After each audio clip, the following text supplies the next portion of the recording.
আমি যে জিনিসগুলো আজকে দেখাবো এগুলো করলে তোমাকে আর কিন্তু কেউ দুনিয়ার কোনো শক্তি তোমাকে টপ রেজাল্ট করা থেকে আটকাতে পারবে না। সময়টা আর বেশি নেই, তাহলে আমাকে কম সময়ের মধ্যে জিনিসটাকে অ্যাচিভ করতে হবে। পিওকিউ করার কেন গুরুত্বপূর্ণ? পিওকিউ করতে হবে, প্রিভিয়াস ইয়ারের কোশ্চেনগুলো আমাদের মধ্যে এত কেন ম্যাটার করে। এই পাঁচটা মাস যদি তুমি মেনে চলো তাহলে কিন্তু গ্যারেন্টি যে তুমি 95 কোর অবশ্যই করবে। দেখো, আমি একটা জিনিস বিশ্বাস করি যে তোমাদের মাধ্যমিক 2027 হতে আর মাত্র 5 মাস মতো সময় বাকি আছে। এই 5 মাস সময় যখন তোমার হাতে আছে, তোমার নিজেকে জানা জরুরি। তোমার নিজের প্রিপারেশন কোন লেভেলে আছে, অঙ্ক তুমি ঠিক কতটা করতে পারছো, নতুন অঙ্ক তুমি করতে পারছো কিনা, যদি অন্য টাইপের অঙ্ক চলে আসে তখন তোমার সেই সিচুয়েশনটা হ্যান্ডেল করার মতো পরিস্থিতি থাকছে কিনা, পরীক্ষার হলে তোমার বিহেভিয়ার কেমন থাকছে, এই জিনিসগুলো তোমার নিজেরও জানা দরকার। দেখো, আমি বিশ্বাস করি যে প্রত্যেকটা মানুষেরই না আয়নার সামনে একবার দাঁড়ানো উচিত। আয়নার সামনে দাঁড়ালে কি হয়, সে তার খামতিগুলো দেখতে পায়।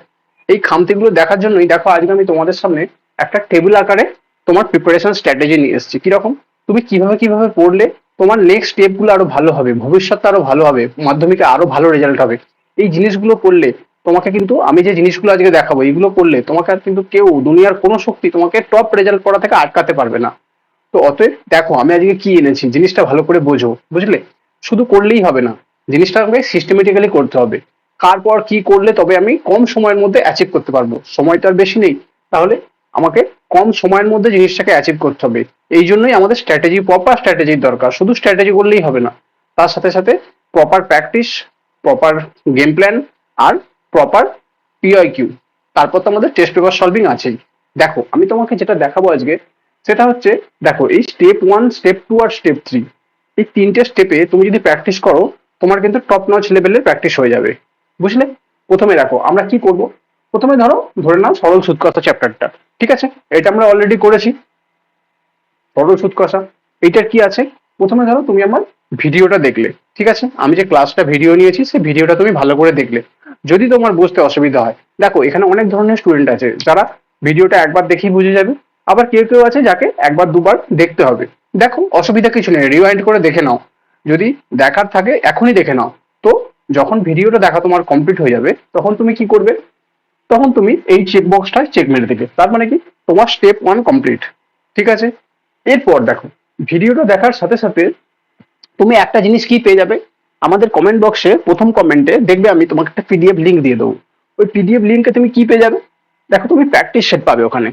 ওই প্র্যাকটিস সেটে তোমার বিভিন্ন ধরনের কোশ্চেন থাকবে, এই চ্যাপ্টার সংক্রান্ত প্র্যাকটিস সেটে বিভিন্ন ধরনের কোশ্চেন থাকবে। কিরকম, ধরো কোশ্চেন 1 থেকে কোশ্চেন 20 পর্যন্ত, ধরো আমি 20টা কোশ্চেন দিয়েছি, 20টা সেটের কোশ্চেন দিয়েছি, বা কোথাও 25টার দেবো, কোথাও 15টার দেবো, এরকম করে আমি দেবো।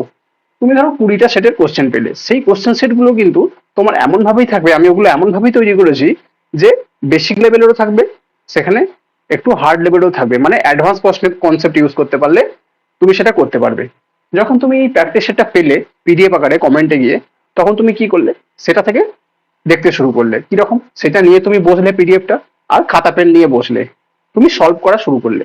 এই প্র্যাকটিস সেটটা যখন সলভ করলে তুমি দেখবে তুমি 90% কোশ্চেন করে ফেলছো। যদি তুমি ভিডিওটা ভালো করে দেখো মন দিয়ে, তাহলে তুমি এখান থেকে 90% কোশ্চেন ওই পিডিএফটা করে নিলে। 10% কোশ্চেন তোমার আটকাবে। এবার ওই 10%-এর সলিউশন কি, যে জিনিসটা তোমার আটকাচ্ছে 100% তো করতে পারবে না, ওই 10%-এর সলিউশন কি সেটাও আমি তোমাকে প্রোভাইড করব। এইটার যে 10% আটকাচ্ছে তোমার প্র্যাকটিস সেটটা থেকে, সেই 10%-এর জন্য তুমি কমেন্টে জানাও যে দাদা আমার এই জায়গাটা আটকাচ্ছে, আমি এই জায়গাটা বুঝতে পারিনি। দরকার হলে আমি তোমাকে 100 বার বুঝিয়ে দেবো, 100 বার মানে 100 বারই বোঝাবো। তাহলে তোমার চিন্তা কিসের, তুমি আগে প্র্যাকটিস সেটটা সলভ করো। তোমার ওই ধরো 10% বা 20% কারো কারো আটকালো, যেটা আটকাবে সেটা তুমি কমেন্ট করো, অবশ্যই কমেন্ট করো। কমেন্টে জানো যে আমার এই জায়গাটা আটকাচ্ছে বা এত দাগের অঙ্কটা আটকাচ্ছে।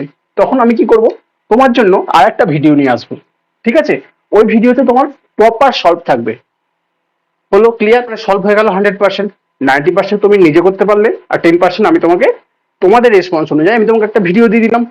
এরপর কি, যখন তোমার স্টেপ 1 স্টেপ 2 হয়ে গেল, তখন তুমি দেখো ফাইনাল স্টেপ, তোমার স্টেপ 3 করতে হবে তোমাকে। কি, আমরা এখানে পিওআইকিউ করব।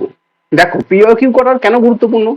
পিওআইকিউ করতে হবে, প্রিভিয়াস ইয়ারের কোশ্চেন গুলো আমাদের মধ্যে এত কেন ম্যাটার করে। এই পিওআইকিউ গুলো যখন আমরা করব না, তখন তুমি কি পারবে, এই যে তুমি এখানে দেখলে ভিডিও 1-এ, মানে স্টেপ 1-এ আমি যে তোমাকে ক্লাসটা করিয়েছি, ধরো সেখানে আমার নিজস্ব কিছু এক্সাম্পলের অঙ্ক আছে, আর কোষে দেখি তো টোটাল থাকবে, ঠিক আছে? এই ভিডিও 1-এ তুমি পেয়ে গেলে সেটা, কোষে দেখি তোমার হয়ে গেল, স্টেপ 2-তে প্র্যাকটিস সেট হয়ে গেল, এবার যে পিওকিউ গুলো থাকবে, পিওকিউ তে তোমার এখানে যে কোষে দেখি যে চ্যাপ্টার গুলো থাকবে না, মানে চ্যাপ্টার নয়, মানে চ্যাপ্টারে যে অঙ্কগুলো থাকবে, সেই অঙ্কগুলোই কনসেপ্ট তো একই থাকবে। আমি ভিডিওতে যেটা করাবো কনসেপ্ট একই থাকবে, অঙ্কের ডাটাগুলো ধরো বদলে যাবে। এক্সাম হলে কি ধরনের কোশ্চেন আসে, নতুন কোশ্চেন পেলে তোমার হাতে তোমার প্যালপিটেশন হচ্ছে কিনা, বা তুমি সেটাকে কিভাবে হ্যান্ডেল করছো, এই জিনিসগুলো জানা খুবই দরকার। তো যখন তুমি পিওকিউটা হাতে পাবে, পিওকিউ কিরম ভাবে পাবে, এটাও ভিডিও আকারেই পাবে। আমি তোমাকে এই চ্যাপ্টারের উপর, মানে সরল সুদ কষা ধরো করে নিয়েছি, আমি একটা এক্সাম্পল সরল সুদ কষা ধরেছি, তোমাকে আমি পিওকিউ করাবো, ঠিক আছে? ওই চ্যাপ্টারের পার্টিকুলারলি ওই চ্যাপ্টারে সরল সুদ কষার পিওকিউ লাস্ট 10 ইয়ার্স এর কি কোশ্চেন আছে, আমি তোমাকে সেটারও একটা ভিডিও আনবো, সেটা অনুযায়ী তোমার সলভ হয়ে গেল। এগুলো সব সিস্টেমেটিক করতে হবে। প্রথমে তুমি ভিডিও দেখলে, তারপর প্র্যাকটিস সেট হলো, তারপর কি হলো, প্র্যাকটিস সেট যেটা করতে পারলে না সেটা আমি তোমাকে করিয়ে দিলাম, তুমি কমেন্ট করলে সেটা আমি করিয়ে দিলাম, তোমার হয়ে গেল 100% তোমার দিক থেকে। এরপর কি, পিওকিউ এর যে ভিডিওটা থাকবে সেইটা থেকে তুমি বিগত 10 বছরের কোশ্চেন করে নিলে। এইভাবে যে তুমি করতে পারো প্রত্যেকটা স্টেপ আমি যেভাবে বলছি, এইভাবেই আমি চ্যানেলে তোমাকে প্রিপারেশন করাবো। তুমি যদি আমার সাথে একটু সাথ দাও, আমি তো তোমার সাথে 100% দিচ্ছি, তুমি যদি এগুলো একটু মেনে চলো, এই 5টা মাস যদি তুমি মেনে চলো, তাহলে কিন্তু গ্যারেন্টি যে তুমি 95 স্কোর অবশ্যই করবে, 95 স্কোর অবশ্যই করবে, ঠিক আছে? এটা আমার তরফ থেকে গ্যারেন্টি। তুমি শুধু আমার সাথ দাও, তুমি স্টেপ গুলো মেনটেন করো। এখানে কিন্তু ফাঁকি মারলে চলবে না, আর ফাঁকি মারার জায়গা নেই, সত্যি কথা, আর ফাঁকি মারার জায়গা নেই। এবার তুমি সিরিয়াস হয়ে যাও, আমি যে কথাগুলো বলছি সেগুলো বোঝার চেষ্টা করো, সত্যি সত্যি বোঝো। এগুলো না বুঝলে কিন্তু এটা জীবনের প্রথম বড় পরীক্ষা, এখানে কিন্তু খারাপ হলে তোমার ফিউচারটাই চেঞ্জ হয়ে যাবে, বুঝতে পেরেছো? তুমি এখানে যদি ভালো পরীক্ষা দাও, তুমি পরবর্তীকালে জেইই পড়লে বা নিট দিলে, সেগুলো তোমার আলাদা জিনিস। আর তুমি যদি এখানেই কম হয়ে যাও না, তোমার ওই ফিউচার প্রসপেক্টাস গুলো চেঞ্জ হয়ে যাবে, তখন কিন্তু জীবনটা একদিকে যেতে পারতো, তখন যাবে অন্যদিকে, বুঝতে পেরেছো? ফিউচারটা চেঞ্জ হয়ে যাবে। দেখো, একটা ছেলে যদি মাধ্যমিকে ভালো রেজাল্ট করে, তখন কি করবে? সে তখন সায়েন্স নেবে, সায়েন্সে ম্যাথ ফিজিক্স কেমিস্ট্রি পড়বে, বায়োলজি পড়বে, সে নিটের দিকে যাবে বা ইঞ্জিনিয়ার হবে, ইঞ্জিনিয়ারিং করবে। যাই হোক না কেন, যেদিকেই যাক না কেন, সেটা করার সময় সময় তোমার ম্যাথ কিন্তু খুবই জরুরি। ম্যাথ তোমাকে প্রত্যেকটা জায়গায় করতেই হবে, ম্যাথ ছাড়া তুমি চলতে পারবে না। তো তুমি তুমি যদি এইটা চাও যে ম্যাথ আমাকে ক্লিয়ার করে নিতে হবে, যে সামনে হার্ডেলটা আছে, ম্যাথকে যদি তোমার হার্ডেল বলে মনে হয়, মানে ধরো একটা বাধা, অনেকের তো লাগে যে ম্যাথ কঠিন, কিন্তু এই কঠিনটা তোমাকে পেরোতেই হবে, জীবনে উন্নতি করতে গেলে এই কঠিনটা তোমাকে পেরোতেই হবে। সেটা যত তাড়াতাড়ি আমরা বুঝে যাই, ততই আমাদের পক্ষে মঙ্গল। তো আমাকে যখন ওই বাধাটা পেরোতেই হবে, তো আমি প্রথম থেকেই না চেষ্টা করবো সেটাকে আমি ভালোভাবে মেনটেন করার, কিভাবে পেরোনো যায়, আমার প্র্যাকটিসটাও যেন সেই লেভেলেরই থাকে, যাতে আমি সেটাকে পেরোতে পারি। অতএব তোমাকে এই স্টেপে আমি যেগুলো করাচ্ছি, এগুলো তুমি করতে থাকো। এই জিনিসগুলো করলে তোমার কিন্তু আর ম্যাথের বেসিক কনসেপ্ট সম্পর্কে কোনোদিন কোনো প্রবলেম হবে না, আমি এটুকু বলতে পারি। তুমি এইগুলো করে নিলে প্রত্যেকটা চ্যাপ্টার অনুযায়ী, আমি সরল সুদ কষা করিয়ে দিয়েছি, এরপর ত্রিকোণমিতি করাবো। যখন ত্রিকোণমিতি করাবো, তখন তুমি ভিডিওটা দেখলে, ভিডিওটা একবার দেখলে বুঝতে পারলে না, তুমি স্টার মার্কস দিয়ে রাখো সেখানে, তুমি মানে কি আর একবার দেখলে ভিডিওটা রিওয়াইন্ড করে দেখলে, ঠিক আছে? আর ভিডিও কিন্তু কখনো স্পিডে দেখো না, আমি যে স্পিডে করাচ্ছি তুমি সেই স্পিডেই দেখো, তাহলে তোমার বুঝতে সুবিধা হবে, ঠিক আছে? তাহলে কি হলো, এখানে তুমি ত্রিকোণমিতির ভিডিওটা দেখে নিলে, ভিডিও দেখার পর কি হলো, আমি তোমাকে সাথে সাথে কমেন্টে, ফার্স্ট কমেন্টে দেখবে আমি তোমাকে একটা পিডিএফ লিঙ্ক দিয়ে দিয়েছি। ওই পিডিএফ লিঙ্কে তুমি পেয়ে গেলে তোমার পিডিএফ কোশ্চেনটা, আমি যে প্র্যাকটিস সেটটা দিলাম, ওই প্র্যাকটিস সেটে কি হলো, তুমি এটা নিয়ে বসলে খাতায়, করলে, করার পর প্রবলেম হলো কমেন্ট করলে, আমি তোমাকে সেটা সলভ করে দিলাম, ঠিক আছে? তারপর তো আমরা নেক্সট নেক্সট ক্লাসে আমরা পিওকিউ করবোই।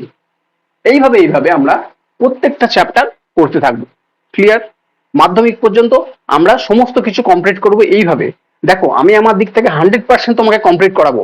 তোমাকে কিন্তু প্রত্যেক দিন প্রত্যেকটা ক্লাস প্রত্যেক টাইম অনুযায়ী শিডিউল করে তোমাকে ফলো করতে হবে, টাইম তোমাকে দিতে হবে, প্রত্যেক দিন তোমাকে কিন্তু ম্যাথ করতে হবে, কিছুটা টাইম তোমাকে বার করতেই হবে, ঠিক আছে? দেখো, তুমি যদি দিনে 8 ঘন্টা পড়ো, 8 ঘন্টার মধ্যে, তার মধ্যে ধরো তুমি ক্লাস করলে, অনলাইন ক্লাস করছো, ইউটিউবে ভিডিও দেখে ক্লাস করছো, বা তোমার কোনো টিউশন আছে সেখানে ক্লাস করছো, সেসব ছাড়াও তোমাকে কিন্তু 3 ঘন্টা মিনিমাম নিজেকে পড়তেই হবে, 3 থেকে 4 ঘন্টা, ঠিক আছে?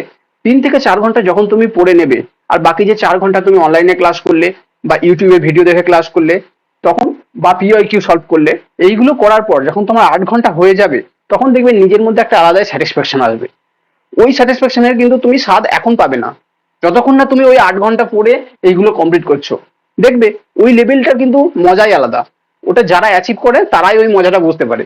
যদি একবার ওই মজা পেয়ে যাও, তুমি একটা ক্লাস করে দেখো, এখানে একটা স্টেপ ওয়ানে ভিডিও দেখো, স্টেপ টুতে তুমি প্র্যাকটিস সেটটা করো, প্র্যাকটিস সেট করার পর সলভ না হলে, যতগুলো সলভ হচ্ছে না, তোমার যদি অর্ধেক না সলভ হলো, তুমি কমেন্ট করে জানাও যে দাদা আমি একের দাগের পারছি না, নয়ের দাগের পারছি না, চারের দাগের পারছি না, ছয়ের দাগের পারছি না, যেটা যেটা পারছি না তুমি কমেন্ট করে আমাকে জানাও, কোনো অসুবিধা নেই। তুমি 100টা কোশ্চেন না পারলে আমি 100টাই করিয়ে দেবো, তোমাকে বলেছি তো আমি। তো আমি তোমাকে ওই ভিডিওতে ওটা করে দিলাম, তোমার তার মানে কি জিনিসগুলো দেখা হয়ে গেল। এরপর তুমি যদি পিওআই কিউবটা করে নিলে, তাহলে তোমাকে আটকাবে কে বলো? এইভাবে যদি সিস্টেমেটিক ওইটা চলা যায়, তুমি শুধু অঙ্ক কেন, যে কোনো সাবজেক্টে যদি তুমি এইভাবে পড়তে পারো, তোমাকে আটকানোর কারোর ক্ষমতা নেই। তুমি অবশ্যই ভালো রেজাল্ট করবে, সেটা আমি বলি আর যেই বলুক, তুমি নিজেই বুঝতে পারবে যে এইভাবে পড়লে তোমাকে আর কেউ রুখতে পারবে না। ঠিক আছে? তাহলে মেন কথা কি? মেন কথা হচ্ছে আমাদেরকে প্রথমে ভিডিও দেখতে হবে। আমি যে ভিডিওগুলো আনবো ক্লাসের, সেগুলো বুঝতে হবে। কনসেপ্ট ক্লিয়ার হয়ে গেল তোমার? ঠিক আছে, যখন তোমার এগুলো হয়ে গেল, এই প্রত্যেকটা স্টেপ যখন তুমি কমপ্লিট করে নিলে, পিওআইকিউ দিয়ে শেষ করলে, তখন তোমার কি হলো? তখন তোমার লেভেল এমন একটা জায়গায় পৌঁছে গেল, তুমি যে প্ল্যাটফর্মেই যাও না কেন, তুমি যেখান থেকেই প্র্যাকটিস করো না কেন, সেকশনাল মক দাও, মিনি মক দাও, ক্র্যাশ কোর্স করো, যাই করো, সেখানে তোমার লেভেলটাই আলাদা হয়ে যাবে। তোমার পারফরমেন্স লেভেল যেটা আগে ছিল আর এখন যেটা হচ্ছে, তুমি দেখো, এটা টেস্ট করে দেখো, পরখ করে দেখো, তোমার অবশ্যই হবে। এটা প্রুভ মেথড, এটা হয়েই থাকে, প্রত্যেকটা মানুষের হয়েছে, তো তোমারও হবে। অতএব তুমি একটু পরিশ্রম করো, আগে যেটা করতে তার থেকে আমার সাথে সাথে আরেকটু বেশি পরিশ্রম করো। আমি যেভাবে যেভাবে শিডিউল ক্লাস আনছি সেটা তুমি দেখো, যদি তুমি সেটা দেখো, তারপর তুমি প্র্যাকটিস করো, প্র্যাকটিস করার পর তুমি পিআইকিউ করো, তারপর তো শেষে আমরা এবিটিএ সলভ করাবোই, ABTA test paper, question bank, ওগুলো আমরা সলভ করাবোই। তখন তো তুমি আরেকবার প্র্যাকটিস করার সুযোগ পেয়ে যাবে। এই তিনটে এখন তোমাকে করতে হবে। ঠিক আছে? তাহলে কি, তাহলে ফার্স্ট হলো কি, এগুলো করে নিলাম আমরা, তারপর আমরা এবিটিএ করে নিলাম। এবার যদি তুমি এইভাবে করে নাও, তাহলে তোমাকে আর আটকাবে কে বলো? এইভাবে করলে তোমাকে আর রোকার কোনো জায়গা থাকবে না। দেখো, যখন তুমি এই তিনটে স্টেপ ফলো করলে, ভিডিও দেখে নিলে, তারপর প্র্যাকটিস সেট করলে, তারপর পিআইকিউ করলে, তুমি প্রত্যেকটা জিনিসই একই জায়গায় পেয়ে গেলে। এই একই জায়গায় পাওয়ার ফলে তোমার কি উপকারিতা হলো? তোমাকে আর অন্য কোথাও ছুটতে হলো না। একবার এই ভিডিও দেখে সময় নষ্ট, একবার আরেকটা ভিডিও দেখে সময় নষ্ট, ওখানে আমি বুঝতে পারলাম না, আরেকটা জায়গায় গেলাম, এখানে বুঝতে পারলাম তো ওখানে পিআইকিউ পেলাম না, পিআইকিউ পেলাম তো আমি প্র্যাকটিস সেট পেলাম না। কোথাও কিছু করতে হবে না, আমাদের চ্যানেলে তুমি প্রত্যেকটা জিনিস পেয়ে যাবে। কনসেপ্ট ক্লিয়ার থেকে শুরু করে, পিআইকিউ থেকে শুরু করে, তোমার প্র্যাকটিস সেট সব পেয়ে যাবে। শেষে তুমি এবিটিএ সলভ করবে, তারপর তুমি খুশি মনে পরীক্ষা দিতে যাও, তোমার কনফিডেন্স আলাদা লেভেল চলে আসবে, তোমার মুখের মধ্যে সেটা ধরা পড়বে যে তোমার কি লেভেলের প্র্যাকটিস আছে, কি লেভেলের তোমার মধ্যে কনফিডেন্স গ্রো করেছে ভেতরে ভেতরে। তাহলে আর চিন্তা নেই তোমার, তুমি শুধু আমার সাথে সাথে চলো। এইটাই, তোমাকে বেশি ভাবতে হবে না যে আমাকে এত পড়তে হবে, এত পড়তে হবে না। তুমি প্রত্যেক দিন আমার সাথে সাথে যে স্টেপগুলো আমি ফলো করাচ্ছি সেগুলো তুমি করতে থাকো, দেখো তুমি একটা লেভেলে পৌঁছে যাবে। এই 5টা মাস তুমি আমাকে দাও, দেখো তোমাকে আমি জায়গায় পৌঁছাতে পারি কিনা। ঠিক আছে? ক্লিয়ার? এবার দেখো, যখন তুমি পরিশ্রম করতে থাকবে, আস্তে আস্তে যখন পরিশ্রম করতে থাকবে, ক্লাসগুলো করবে ভালো করে, কমেন্ট করবে, কমেন্ট আমি তোমার রিপ্লাই দেবো, সলভ করিয়ে দেবো, পিআইকিউ করাবো, পিআইকিউ কিছু প্রবলেম থাকলে সেটা সলভ করিয়ে দেবো। সেগুলো যখন তুমি আস্তে আস্তে করতে থাকবে না, তোমাকে আমি একটা আলাদা লেভেলে নিয়ে চলে যাবো। বুঝতে পেরেছো? এখন বেসিক লেভেল থেকে শুরু করে আস্তে আস্তে টপ লেভেলে তোমাকে আমি নিয়ে চলে যাব, তুমি সেটা আস্তে আস্তে উপলব্ধি করতে পারবে। তাহলে ব্যাপারগুলো তুমি ভালো করে বোঝো, ক্লিয়ারলি জিনিসটা বোঝার চেষ্টা করো, তোমার আর কোনো চিন্তা থাকবে না।